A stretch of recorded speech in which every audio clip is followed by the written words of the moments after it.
Hello and welcome to another edition of LifeBridge Health's Facebook Live series.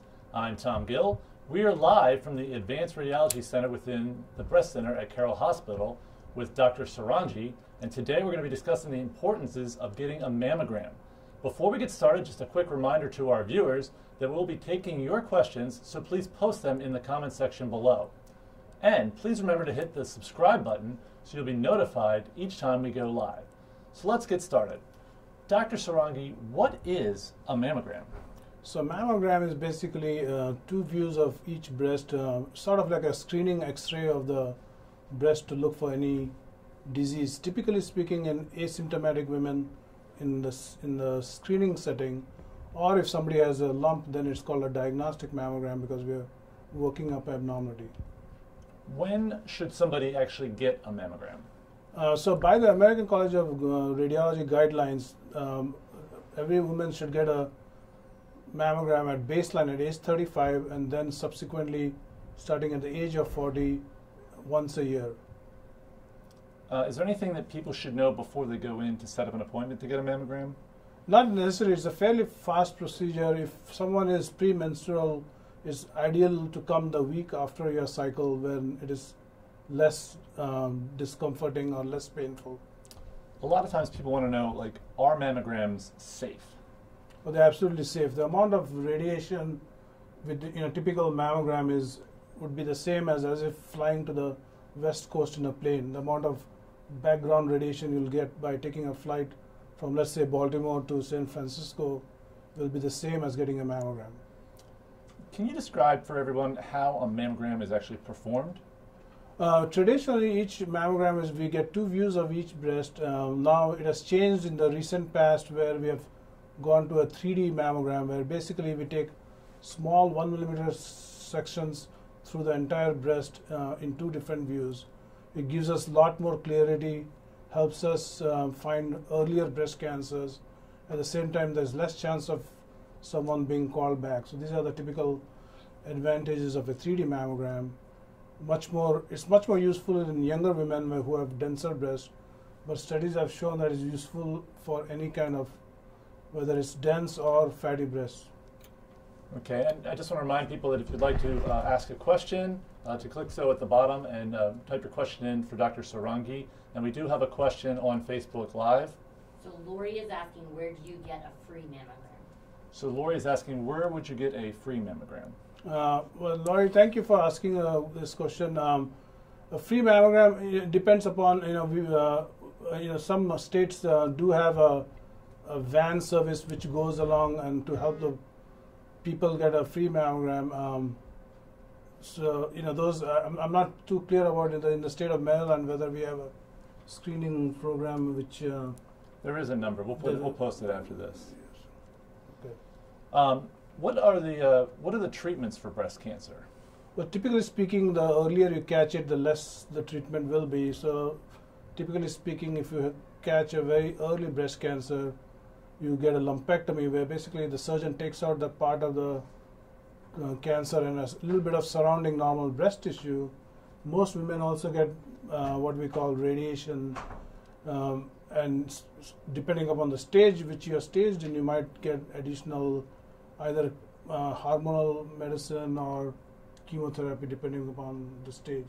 So in other words, the treatment varies with the stage. Okay, and we're going to check in with Facebook again. We have another question. So Jennifer's asking, how old should you be to get your first mammogram? Jennifer, thank you for asking that question. That's a great question. Like I said earlier, basically the first mammogram should be when you are age 35. So that kind of gets a whole view of the breast so that we're not missing anything at age 35 because we've been seeing breast cancers developing in younger women. And then after that, you should get a mammogram at age 40 and then 1 year following that. So every year after age 40. What happens if you have an abnormal mammogram? What should be the next steps? It's important. So if you get an abnormal mammogram, what we generally do is we call you back to get extra views. It's important to remember, although it may cause some concern when you get that phone call to come back, 9 times out of 10 it's still going to be okay. We generally need few more views to look at that area a little bit better, maybe do an ultrasound, and most of the time it's still okay. Okay, and going online again, another Facebook question. Tiffany's asking, how painful is it? Tiffany, thanks for asking that question. Now that varies on each individual basis. Actually, most women actually don't have any pain at all, and I think the anxiety factor is more responsible for the discomfort.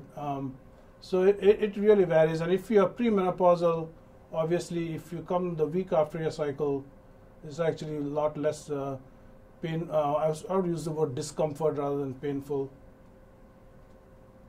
Another question? Yes, Lisa's asking, how do they perform a mammogram if you have implants? Okay, that's a great question, Lisa. Well, when you have an implant, we basically do two extra views. One is with the implants in place, and subsequently what we call the implant displaced views, where we basically displace the implants and pull the breast glandular tissue in front of the implant, and kind of gives us the picture of the breast tissue in front of the implant. Another question is, can they figure out what their breast cancer risk is? That's a great question. There are nowadays online tools where you can actually go in and plug in your, there's a whole series of questions you can plug in the answers to, and it will give you an average risk. It's important to remember that there are many models out there. One of them most common is a Gale model, but it's important to talk to your doctor to evaluate your risk factors, and if you are at a higher risk, maybe talk to a surgeon or a more appropriately somebody who's trained in genetics to kind of evaluate your risk for breast cancer. Is there a way they can lower their risks? Well, that depends. There are some factors obviously you can't lower the risk, like for example hereditary risk factors, your family genes. Another thing that you can't really change is age. Obviously, it's a big one. As you grow older, any kind of cancer is a lot more common. So those are things you can't modify. But there are some things that you can do to modify your risk of breast cancer. One is to maintain your ideal body weight. Obviously, that the greater your BMI, the greater the chance of breast cancer. The other big one is reducing your alcohol intake. It has been shown that increased alcohol consumption increases your breast cancer risk. Okay, let's go to Facebook for another question. Candace is asking, any exceptions with age? I'm 39. Candice, if you have not had a mammogram yet, I think 39 is fine to get one. You should be, that will be considered as your baseline, and then we would continue your mammograms from age 40 onwards. If someone does have cancer, how likely is a mammogram going to be able to detect it? That's a great question. Well, typically speaking, the sensitivity of mammography is in the range of 88 to 90%. Now, these are with 2D mammograms. Now, with 3D, I would expect that to be above 90, maybe 91, 92. And then if we combine ultrasound with mammogram, it goes way above 95, 96% as such. It is important to remember that nothing is 100%, so there's still a role for self-exam and breast exam by a physician. Okay, another question from Facebook. So Michelle is asking, is breast size a determining factor for breast cancer? Michelle, that's a great question. Not necessarily. It all depends upon the amount of glandular tissue what you have. It's not necessary that just because of your breast size you have more or less glandular tissue. Okay, I do want to remind the viewers that if you do have a question, to type your questions in the comment section below and post them, and we'll try to answer as many live as we can. Questions that come in after Facebook Live, we'll answer it offline. So the next question is there if your family has an early detection or history of breast cancer, but the person doesn't have any lumps and they're in their 30s, should they get a mammogram because of the family history? That's a very good question. It depends as to what your risk factor. Let's say if you had a family member like your sister or your mother who was diagnosed before menopause, like let's say 42, 43, it is recommended that you start screening 10 years earlier. So for example, if your mom was diagnosed at age 42, you should ideally start screening at age 32. Okay, and on Facebook? So you guys just actually answered Shannon's question. She was talking about. Oh, that was for Shannon, okay. So Shannon was Thanks for asking, Shannon. And John's asking, I heard there is male breast cancer. Is there a mammogram for males available? John, that's a great question. that has been a lot. That's been a lot of talk lately. Yes, men can get breast cancers, obviously 200 times less than women. But just to put that point, male breast cancers, when they do occur, are usually larger because we don't have a screening program in place for males.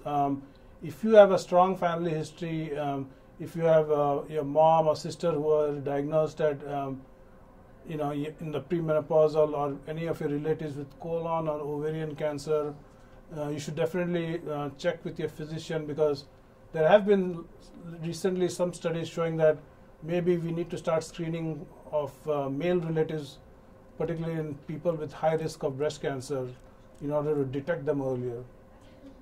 And on the same note, if you notice, when we introduced a screening in the US in the 1980s, breast cancer incidence has decreased by approximately 48%, whereas in males, the breast cancer mortality has not changed at all because we don't have a screening program in place.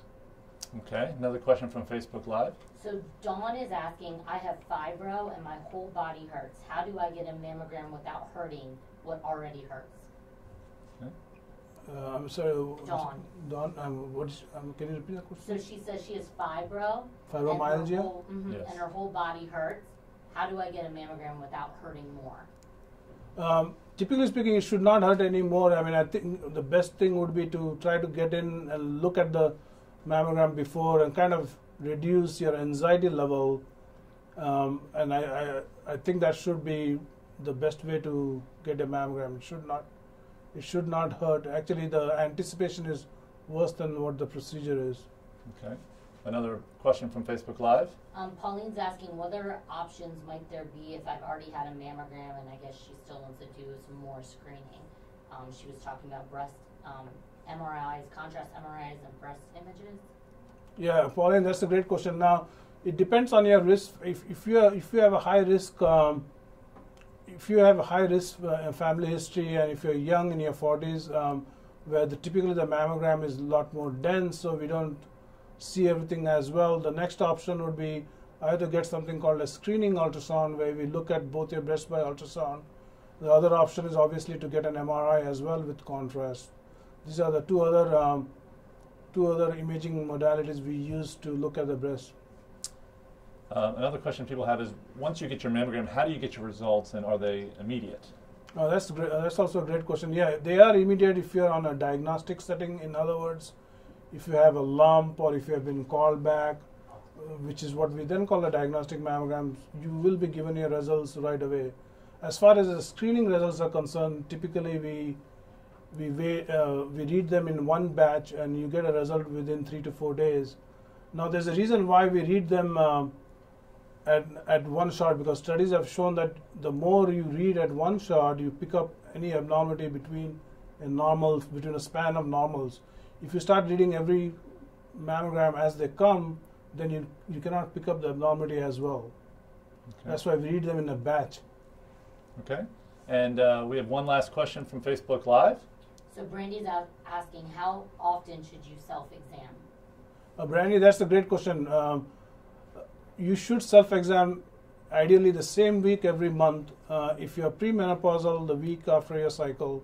Once a month is kind of a nice medium to know any kind of differences, if it feels different from the other side or the month before. And it's important to remember that you will know the change, not your physician. So it's very important that you do your own exam, preferably once a month in the same week. If you don't have regular cycles, just pick up the same week, maybe the first week or the last week of the month, but stick to that time frame. In other words, don't go for months not feeling for any lumps. At the same time, don't feel for a lump every day, because then you won't know the difference. Okay, well, thank you. And I'd like to thank everybody for watching our Facebook Live series. Remember to sign up for the Mammothon, which is coming up on November 1st. You can do that at the website lbhmammothon.com, or you can call 410-601-WELL to schedule an appointment. Thank you very much, and we will see you next time.